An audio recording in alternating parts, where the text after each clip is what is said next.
네, 안녕하세요. JB입니다. 오늘 영상 시작하기 전에 감사 인사부터 드리고 시작하도록 하겠습니다. 멤버십 회원이신 아빠플링님, 미국 주식 인생 오리님이 소중한 슈퍼땡스 후원을 보내주셨는데요. 정말 감사드립니다. 앞으로도 많은 도움 받으실 수 있게 최선을 다하겠습니다. 자, 요즘 굉장히 핫하죠. 인텔. 이번 주 실적 발표 전에 저와 우리 멤버십 회원분들이 매수에 들어가서 아주 뿌듯한 수익률을 거뒀던 종목이기도 한데요. 지난번에 이어 오늘도 한번 인텔 매수 이유에 대한 이야기를 해보도록 하겠습니다. 저는 인텔의 가장 큰 장점 중에 하나가 정치력이라고 생각을 합니다. 뭐 다르게 표현하자면 인텔이 로비를 상당히 잘해요. 저는 이게 어느 나라든 간에 역사와 전통이 오래된 기업들의 특징 중에 하나라고 보는데요. 인텔도 보면 1968년에 설립돼서 50년이 넘는 시간 동안 반도체 상위 탑티어 기업으로 자리매김하고 있잖아요. 아무튼 이렇게 오랫동안 산업에서 살아남은 기업들이 정치권과 상당히 친한 경우가 많습니다. 자, 지금 화면에 뉴스 기사 속 사진들 좀 보세요. 미국 바이든 대통령과 인텔 CEO인 팻 겔싱어의 친분을 확인할 수 있는 사진인데요. 바이든 대통령이 어디 중요한 이벤트를 갈 때마다 인텔 CEO를 대동해서 다니고 그랬죠. 또 바이든이 연설할 때 틈만 나면 인텔을 추켜 세워주고 미국 자국 기업인 인텔을 살려야 한다고 자주 강조를 하고요. 그리고 이런 인텔에 대한 애정을 아주 대놓고 보여준 게 작년에 있었던 반도체 지원법이었다고 생각을 하는데요. 사실 이게 말이 반도체 지원법이지 그냥 인텔 지원법이라고 불러도 무방할 정도로 대놓고 인텔에게 지원금을 많이 주기 위한 법안이었거든요. 그리고 여기에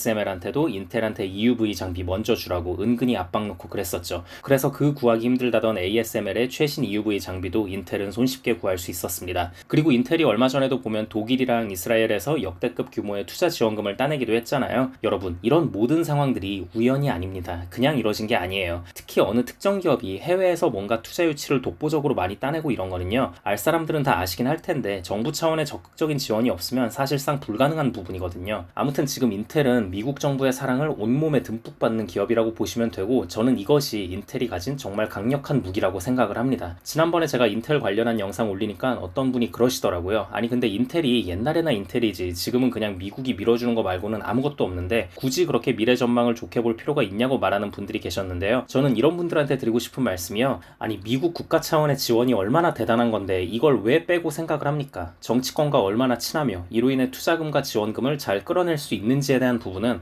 우리가 개별 기업 주식 투자를 함에 있어서 정말 중요한 요소 중 하나잖아요. 근데 이걸 굳이 왜 배제하고 가정을 하냐는 거예요. 그리고 심지어 인텔이 진짜 뭐 아무런 기술력도 없는 택도 없는 기업인데 정부 차원에서 그렇게 큰 돈을 지원하면서 밀어주는 것도 아니고 그동안 반도체 시장에서 이룬 업적이 그만큼 많으니까 이렇게 지원을 할 수 있는 거거든요. 이 부분은 아무튼 그렇게 알고 계시면 좋을 것 같고요. 그리고 이렇게 생각하시는 분들도 계실 수 있을 것 같아요. 인텔이 정치권과 친한 건 알겠다. 근데 바이든 정부랑만 친한 거 아니야? 그러니까 민주당이랑만 친하고 공화당하고는 오히려 관계가 안 좋아서 혹시라도 이번 대선에서 공화당이 이기면 인텔은 낙동강 오리알 되는 거 아니야? 라고 생각하시는 분들도 계실까봐 말씀을 좀 드려보자면요. 그렇지 않습니다. 원래 인텔은 대통령이 어느 당 출신이던 간에 늘 백악관과는 긴밀한 관계를 유지해 왔습니다. 공화당 출신 대통령인 트럼프 때도 우호적인 관계를 유지했었어요. 그리고 이게 인텔이 공화당이든 민주당이든 할 거 없이 이쁨을 받을 수밖에 없는 이유가요. 정부 차원에서 좋아할 만한 조건들을 많이 갖추고 있습니다. 그 중에 하나가 인텔이 고용하고 있는 직원 수예요. 사실 지금 미국에서 잘 나가는 반도체 회사들은 다 팹리스 기업들이잖아요. 말 그대로 팹이 없고 그러니까 공장은 따로 없고 설계만 하는 그런 반도체 기업들. 그렇다 보니까 엔비디아, AMD, 퀄컴 뭐 이런 기업들은 막 많은 직원이 필요하진 않아요. 왜냐면 공장을 안 돌리니까. 근데 인텔은 미국 자국 기업 중엔 설계부터 생산까지 다 할 수 있는 유일한 종합 반도체 회사다 보니까 공장이 있어서 직원들을 많이 고용합니다. 인텔이 고용한 직원 수가 13만 명 정도 되는데요. 물론 월마트나 아마존이 막 100만 명 넘게 고용하고 이런 거 생각하면